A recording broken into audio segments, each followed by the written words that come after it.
తాండూరు పట్టణంలో మరో POCSO case నమోదు. పెళ్లి చేసుకుంటానంటూ మైనర్ బాలికను గర్భవతి చేసిన యువకుడు.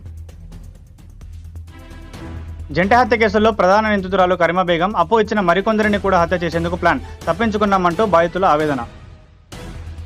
మరికొందరు అప్పు ఇచ్చిన మహిళను చంపేందుకు కరీమాబి ప్లాన్ చేసిందని మహిళలు తమకు ఫిర్యాదు చేశారంటూ రూరల్ సీఐ వెల్లడి.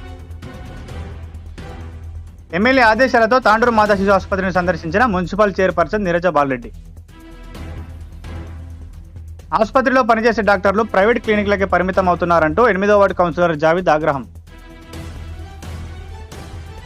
ఆసుపత్రిలో డాక్టర్ల కొరత ఉందని ఎమ్మెల్యేకు చెప్పి సమస్యలు పరిష్కరిస్తామంటూ పేర్కొన్న మున్సిపల్ చైర్పర్సన్ నీరజ బాలరెడ్డి.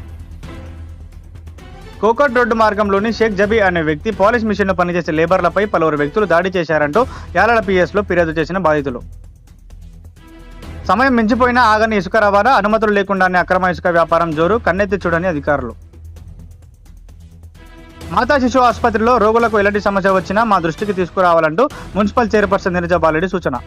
స్థానిక ఎమ్మెల్యే మనోహర్ రెడ్డి మాతా శిశు ఆసుపత్రిని మర్చిపోయారని, ఆసుపత్రిపై కొంత శ్రద్ధ వహించాలంటూ కౌన్సిలర్ జావీద్ విన్నపం.